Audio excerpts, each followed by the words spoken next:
Assalamualaikum warahmatullahi wabarakatuh. Selamat berjumpa kembali para pemirsa yang budiman, terutama anak-anak muda atau siapa saja yang berkepentingan dalam pernikahan. Pada video sebelumnya sudah saya sampaikan mengenai Undang-Undang Perkawinan, Undang-Undang Nomor 1 Tahun 1974, bahwa sebuah pernikahan itu sah apabila satu, dilakukan menurut hukum agama. Yang kedua, perkawinan itu harus dicatat oleh petugas yang berwenang. Pada kesempatan ini saya akan menyampaikan lebih detail lagi mengenai perihal tersebut, terutama masalah wali. Karena sering muncul pertanyaan, siapa wali untuk seorang calon pengantin perempuan? Oleh karena itu, silakan disimak video berikut ini sampai selesai. Jangan lupa klik like, subscribe, dan tekan tombol loncengnya. Perkawinan di Indonesia sudah diatur sedemikian rupa dengan undang-undang yang mengakomodir hukum agama yang ada di Indonesia. Saya akan menjelaskan khusus perkawinan bagi umat Islam yang dalam fikih disebut dengan an-nikah. Selanjutnya silakan diperhatikan peraturan perundangan yang mengatur tentang perkawinan bagi umat Islam. Baiklah, akan saya mulai dari Undang-Undang Perkawinan, Undang-Undang Nomor 1 Tahun 1974, Bab 2 Pasal 6 tentang syarat-syarat perkawinan. Ayat 1 disebutkan, perkawinan didasarkan atas persetujuan kedua calon mempelai. Jadi tidak boleh ada paksaan. Ayat 2, untuk melangsungkan perkawinan, seorang yang belum mencapai umur 21 tahun harus mendapat izin kedua orang tua. Kemudian pasal 7 ayat 1, perkawinan hanya diizinkan bila pihak pria mencapai umur 19 tahun dan pihak wanita sudah mencapai usia 16 tahun. Ayat 2, dalam hal penyimpangan dalam ayat 1 pasal ini dapat minta dispensasi kepada pengadilan atau pejabat lain yang diminta oleh kedua orang tua pihak pria atau pihak wanita. Mengenai ketentuan dalam pasal 7 ini dirubah dengan Undang-Undang Nomor 16 Tahun 2019. Dalam undang-undang ini yang merubah ketentuan pasal 7, dalam pasal 1-nya disebutkan beberapa ketentuan dalam Undang-Undang Nomor 1 Tahun 74 tentang perkawinan dirubah sebagai berikut. Yang pertama, ketentuan pasal 7 diubah sehingga berbunyi sebagai berikut. Pasal 7 ayat 1. Perkawinan hanya diizinkan apabila pria dan wanita sudah mencapai umur 19 tahun. Jadi keduanya, laki-laki dan perempuan, harus sudah mencapai umur 19 tahun. Ayat 2, dalam hal terjadi penyimpangan terhadap ketentuan umur sebagaimana dimaksud pada ayat 1, orang tua pihak pria dan atau orang tua pihak wanita dapat meminta dispensasi kepada pengadilan dengan alasan sangat mendesak disertai bukti-bukti pendukung yang kuat. Mengenai pelaksanaan pencatatan perkawinan telah diatur dalam Peraturan Menteri Agama Nomor 19 Tahun 2018. Dalam bab 4 tentang pelaksanaan pencatatan perkawinan bagian ke-1 pasal 8 ayat 1 disebutkan, pencatatan perkawinan dilakukan setelah akad dilaksanakan.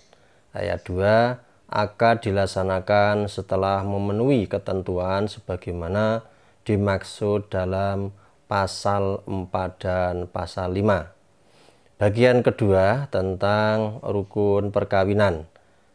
Pasal 4 ayat 1 disebutkan akad dilaksanakan setelah memenuhi rukun perkawinan. Ayat 2, rukun perkawinan atau pernikahan sebagaimana dimaksud pada ayat 1 meliputi A. Calon suami, B. Calon istri, C.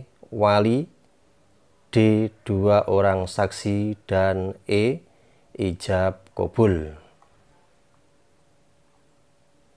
Calon suami dan calon istri dijelaskan dalam pasal 10. Ayat pertama, akad dihadiri calon suami dan calon istri. Ayat 2, dalam hal calon suami tidak hadir pada saat akad, dapat diwakilkan kepada orang lain dengan membuat surat kuasa di atas materai yang diketahui oleh kepala KUA kecamatan, penghulu, atau kepala kantor perwakilan Republik Indonesia di luar negeri setempat.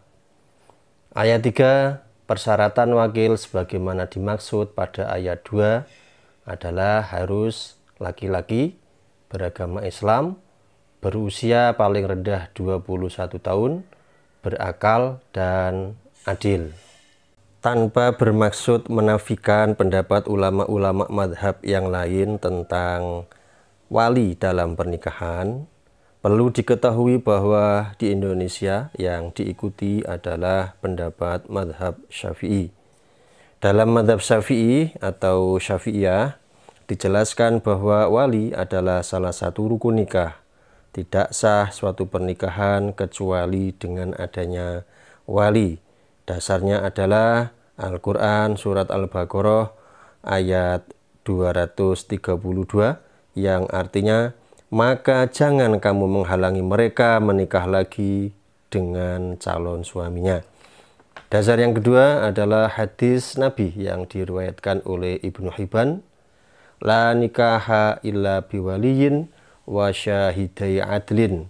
Tidak ada nikah atau tidak sah nikah seseorang kecuali dengan adanya wali dan dua orang saksi yang adil.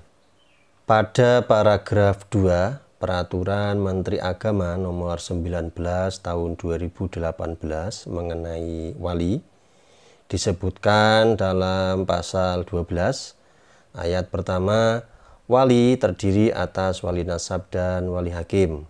Ayat 2, syarat wali nasab sebagaimana dimaksud pada ayat 1 adalah A. Laki-laki, B. Beragama Islam, C. Baligh atau dewasa, D. Berakal, dan E. Adil. Ayat 3, wali nasab sebagaimana dimaksud pada ayat 1 memiliki urutan sebagai berikut. A. Bapak kandung, B. Kakek atau bapak dari bapak, C. Bapak dari kakek atau buyut, D. Saudara laki-laki sebapak seibu, E. Saudara laki-laki sebapak, F. Anak laki-laki saudara laki-laki sebapak seibu, G. Anak laki-laki dari saudara laki-laki sebapak, H. Paman atau saudara laki-laki bapak sebapak seibu, I. Paman sebapak atau saudara laki-laki bapak sebapak, J. Anak paman sebapak seibu, K. Anak paman sebapak, L. Cucu paman sebapak seibu, M. Cucu paman sebapak, N. Paman bapak sebapak seibu, O. Paman bapak sebapak, P. Anak paman bapak sebapak seibu, Q. Anak paman bapak sebapak, R. Saudara laki-laki kandung kakek, S. Saudara laki-laki sebapak kakek, T.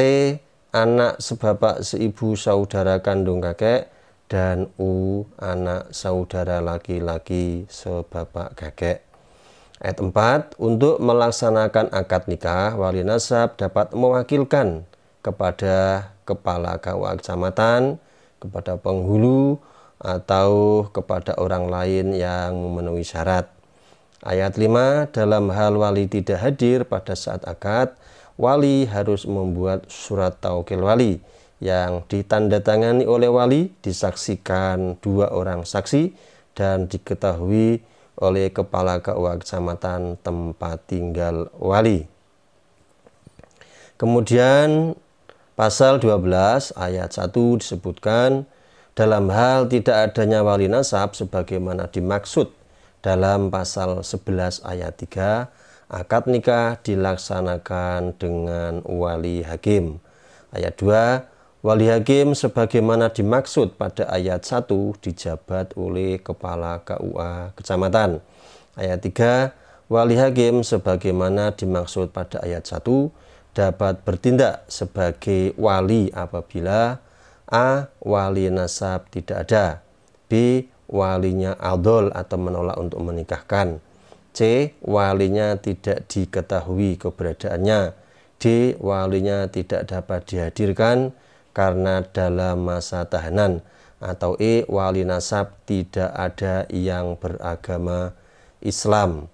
Ayat 4, wali adol sebagaimana dimaksud pada ayat 3 huruf B ditetapkan oleh pengadilan agama atau mahkamah syariah. Ayat 5, wali tidak diketahui keberadaannya sebagaimana dimaksud pada ayat 3 huruf C didasarkan atas surat pernyataan dari calon pengantin yang diketahui oleh lurah atau kepala desa setempat. Ayat 6, wali tidak dapat dihadirkan sebagaimana dimaksud pada ayat 3 huruf D karena yang bersangkutan sedang berada dalam tahanan dengan bukti surat keterangan dari instansi yang berwenang. Kemudian paragraf 3 mengenai saksi disebutkan dalam pasal 13 ayat yang pertama, akad nikah dihadiri oleh 2 orang saksi. Ayat 2, syarat saksi sebagaimana dimaksud pada ayat 1 adalah A. Laki-laki, B. Beragama Islam, C. Baligh atau dewasa, D. Berakal, dan E. Adil. Kemudian paragraf 4, ijab qabul. Pasal 14 disebutkan ayat 1, ijab dalam akad dilakukan oleh wali. Ayat 2, qabul dalam akad dilakukan oleh calon suami atau yang mewakili. Untuk mempermudah di dalam menentukan siapa wali yang berhak untuk menikahkan seorang perempuan, dapat dilihat pada skema wali berikut ini.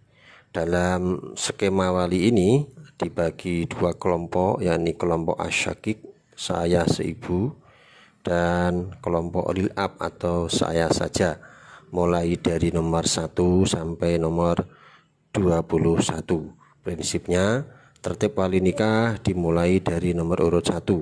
Apabila nomor 1 ini tidak ada, ayah ini tidak ada, maka baru beralih ke nomor urut 2 dan seterusnya. Dan terkait dengan keabsahan wali, memang sering terjadi persoalan ketika seorang laki-laki dan seorang perempuan datang ke kantor urusan agama untuk mendaftarkan nikah.